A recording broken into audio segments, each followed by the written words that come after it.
আত্মবিশ্বাস মানৱ জীৱনৰ এক চালিকা শক্তি।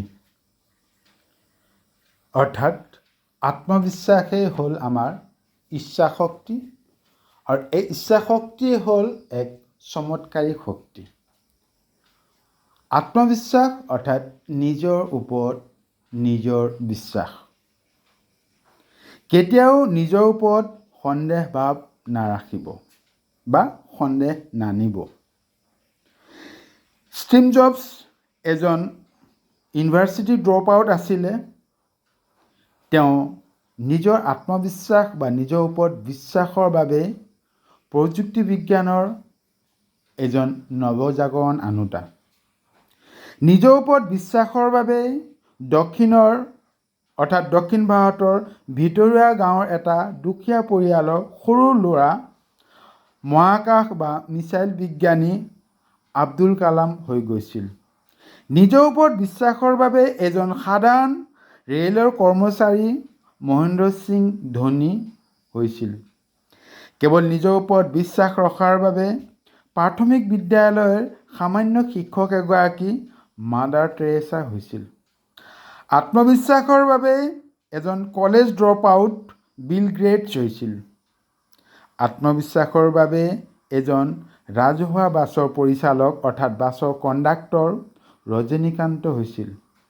আত্মবিশ্বাসৰ বাবে পশ্চিমবংগৰ গ্ৰাম্যাঞ্চলত গাঁৱে ভূঞে অনাই বনাই ঘূৰি ফুৰা ল'ৰা এটা মিথুন চক্ৰৱৰ্তী হৈছিল।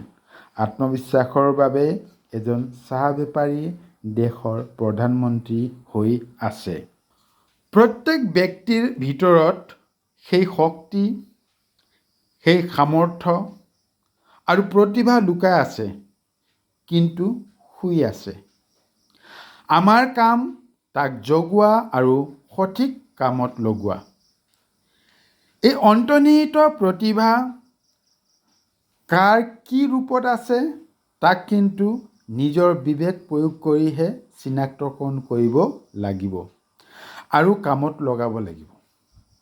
মানুহে আপোনাক বিশ্বাস কৰক বা নকৰক, মানুহে আপোনাৰ প্ৰতিভা দেখক বা নেদেখক, আপুনি নিজকতো দেখিছে, নিজকতো উপলব্ধি কৰিছে আৰু নিজৰ ওপৰত বিশ্বাস কৰাটো আপোনাৰ কাম, আনৰ নহয়। লাগিলে সেয়া আপোন পিতৃ মাতৃ বা অতি ওচৰ সম্পৰ্কীয় যি ব্যক্তিয়ে নহওক। ইয়াৰ বিপৰীতে আপোনাৰ যদি নিজৰ ওপৰত সন্দেহ আছে, যেনে নেকি, জানো, যদি, কিন্তু, পৰন্তু, চাগে, সম্ভৱনে, পাৰিমনে, হ'ব জানো, এই ধৰণৰ প্ৰশ্নবোধকে আপোনাক বেৰি ধৰিছে বা প্ৰতিটো পদক্ষেপতে আপুনি কিবা এটা কাম কৰিবলৈ যোৱা আগমুহূৰ্তত এই ধৰণৰ কথা যদি আপোনাৰ মনলৈ আহিছে, তেতিয়া আপুনি নিশ্চিতভাৱে জানিব আপোনাৰ আত্মবিশ্বাসৰ ক্ষতি হৈছে, অৰ্থাৎ আপোনাৰ আত্মবিশ্বাস নাইকিয়া হৈছে। যদি নহয়, কৰিছোঁ কিন্তু সফল নহ'লে, আনে পৰা নাই, মই নোৱাৰিম চাগে, ময়ো নোৱাৰিম চাগে, ইমান ডাঙৰ লক্ষ্য, কঠিন লক্ষ্য অতিক্ৰম কৰা সম্ভৱনে, ইত্যাদি। আমি জীৱনত কিছুমান কথা, ঘটনা, বিশ্বাস, পৰম্পৰা বিনা দ্বিধাই কোনো সন্দেহ নকৰাকৈ মানি লওঁ।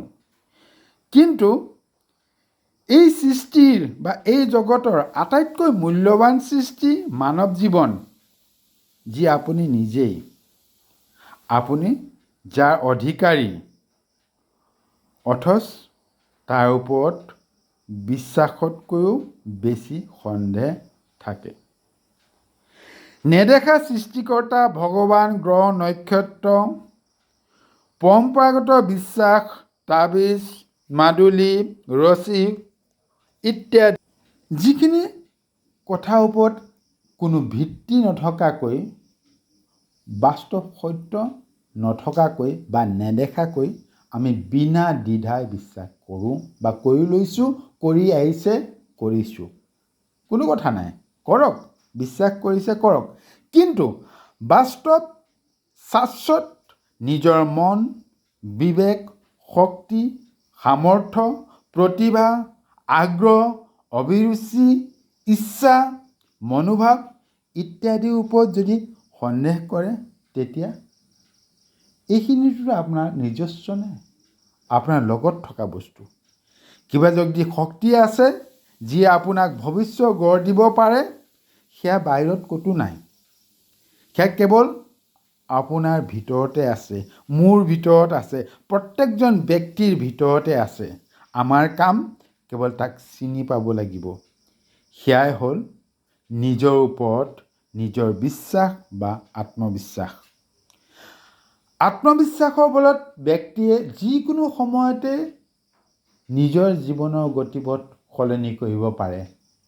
এই ক্ষেত্ৰত আপুনি আব্ৰাহাম লিংকনৰ কথা মনত পেলাব পাৰে। তেখেতৰ নিজৰ জীৱনৰ অৰ্থাৎ নিজৰ ৰাজনৈতিক জীৱন আৰম্ভ কৰিছিলে 52 বছৰ বয়সৰ পৰাহে। গতিকে যিসকলৰ আত্মবিশ্বাস আছে, তাৰ অৰ্থ এইটো নহয় যে আত্মবিশ্বাস থাকিলে আপুনি সকলো ক্ষেত্ৰতে সফল হ'ব, সেইটো নহয়। আত্মবিশ্বাসৰ লগত আপোনাৰ সৎ অভ্যাস, সৎ পৰিশ্ৰম, কঠোৰ চেষ্টা, দৃঢ় সংকল্পবদ্ধতা এইখিনিতো থাকিব লাগিব।